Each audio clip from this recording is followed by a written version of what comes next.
जी, आज हिंदी व्याकरण विषय को लिया गया है। हिंदी व्याकरण मुख्य रूप से यहाँ पर हम तीन भाषा को पढ़ते हैं। हिंदी, अंग्रेजी और संस्कृत। तीन भाषा मुख्य रूप से। ऐसे भाषाएं तो संविधान में 18 भाषाओं की मान्यता दी गई है। धीरे धीरे और भाषा जोड़ा जा रहा है, लेकिन हम लोग यहाँ पर हिंदी, अंग्रेजी और संस्कृत तीन भाषाओं का अध्ययन ज्यादा करते हैं। ऐसे संस्कृत जो है वो मातृभाषा कहा गया, देव भाषा संस्कृत है। संस्कृत ये सभी भाषाओं की जननी है। मातृभाषा हमारा हिंदी है। हम हिंदी व्याकरण सबसे पहले यह चर्चा करना चाह रहे हैं कि हिंदी जो व्याकरण है यह इसको 5 भागों में बांटा गया है। पहला वर्ण विचार, दूसरा शब्द विचार,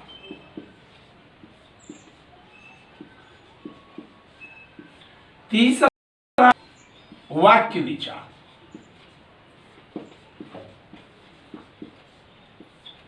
चौथा चिन्ह विचार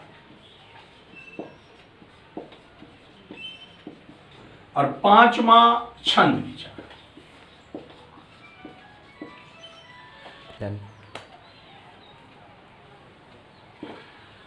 वर्ण विचार, सबसे पहले वर्ण जिसे हम लेटर कहते हैं, अक्षर कहते हैं। विचार यहां पर उस पर मुझे अब चिंतन करना है, इसका वर्णन करना है। वर्ण विचार क्या है? सबसे पहले हम वर्ण किसे कहते हैं? वर्ण उस मूर्धध्वनि को कहते हैं जिसके खंड या टुकड़े नहीं किए जा सकते हैं। जैसे आप अगर देखते हैं यहां पर आप ह्रस्व ई, आप इन सभी वर्णों को नहीं आप टुकड़े खंडित नहीं कर सकते हैं।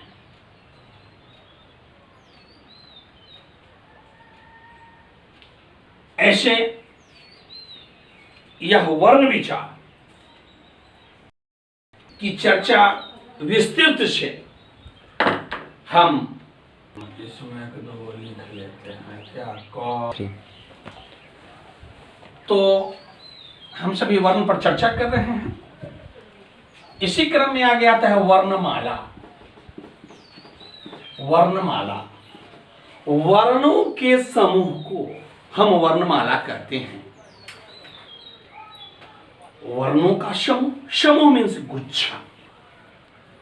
तो वर्णों का समूह क्या है? अ, आ, ह्रस्व ई, दीर्घ ई, क, ख, जितने भी कवर्ग, चवर्ग, टवर्ग, तवर्ग सभी है, वर्णों का यह समूह है, गुच्छा है। इसको हम वर्णमाला कहते हैं। तो यह जो इसको अंग्रेजी में हम अल्फाबेट बोलते हैं। अल्फाबेट हिंदी वर्णमाला में 52 अक्षर हैं। ऐसे इंग्लिश जो अल्फाबेट होते हैं ए से लेकर के जेड तक, उसमें 26 लेटर्स उसमें होते हैं। हिंदी यह भाषा जो है मातृभाषा है तो बहुत क्लिष्ट, लेकिन अगर गौर से, ध्यान से, अगर एकाग्रचित होकर के जब आप सभी पढ़ेंगे तो लगेगा कि यह हिंदी हमारी मातृभाषा कुछ नहीं है।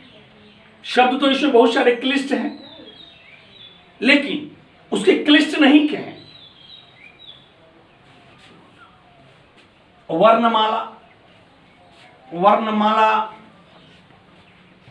ओ, आ, ह्रस्व ई, दीर्घ ई, ह्रस्व ऊ, दीर्घ ऊ, यहां से शुरू करते हैं। फिर ए है, फिर क वर्ग है, च वर्ग है, ट वर्ग है, ऐसे करके सभी वर्णों को सबसे प्रारंभ में आपने, ये तो नर्सरी एलकेजी की पढ़ाई है, आपने इसको पढ़ा होगा, लेकिन यहां आप सीनियर कक्षा में हैं। आप इस वर्ण को हम अलग अलग तोड़ेंगे। ये वर्णमाला जो है उनको 3 पार्ट में खास करके तोड़ा गया है। यहां पर विस्तृत नहीं, इसमें 1 2 भी क्लास है, इस कारण से इसको 2 ही भाग में ही बांटिए, स्वर वर्ण और व्यंजन वर्ण। स्वर वर्ण और व्यंजन वर्ण।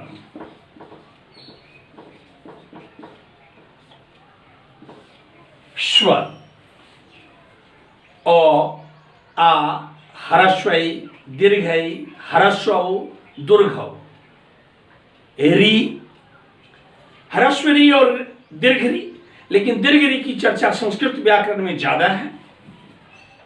ए, ऐ, ओ, औ, ये सब स्वर वर्ण हैं।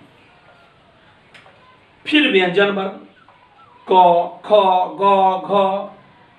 तो स्वर वर्ण जो होते हैं उसका उच्चारण स्वतः अपने आप होता है, वो किसी दूसरे से सहायता नहीं लेता है। लेकिन व्यंजन वर्ण जो है इसे अंग्रेजी में कॉन्सोनेंट कहते हैं और स्वर वर्ण को वॉवेल कहते हैं। व्यंजन वर्ण जिसका उच्चारण स्वतः नहीं होता है, व्यंजन वर्ण स्वर वर्ण से सहायता लेता है। जैसे आप बोलते हैं क, तो यहां पर क हलंत जोर अ, इसमें हलंत का अर्थ होता है ये आधा वर्ण हो गया। इस व्यंजन जो वर्ण है उसमें स्वर मिला हुआ है, प, ट। तो व्यंजन वर्ण जो भी हैं बिना स्वर की सहायता से हम नहीं बोल सकते हैं, उसे व्यंजन वर्ण हम कहते हैं। तो वर्ण के 2 भेद होते हैं, स्वर वर्ण और व्यंजन वर्ण। पुनः हम अगली कक्षा में वर्ण की विस्तृत चर्चा करेंगे। धन्यवाद।